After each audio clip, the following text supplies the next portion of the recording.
দাও বলো, রঙ্গবতী বলে দাও, বলে দাও তাড়াতাড়ি বলো। আজকে মা আমাকে দুটো আলু ভাজা দিয়েছে।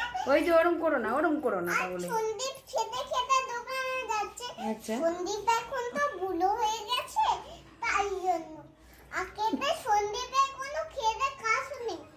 কি করে সন্দীপ? সন্দীপকে এরকম ভাবে নিয়ে যায়, তারপরে এরম ভাবে নিয়ে গিয়ে কি করিস, ফেলে দিস? সন্দীপকে কাদায় জলে ফেলে দিই।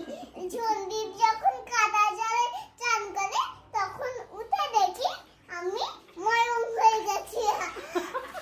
হাসে এবারে হা হা করে। আরে দাও, আরো লেকচার দাও। আমাদের দেশে হবে এই কবিতাটা বলে দাও এই তো। তাড়াতাড়ি বলো, এখানে এই দেখছে তোমাকে। আরে এদিকে ঘুরে।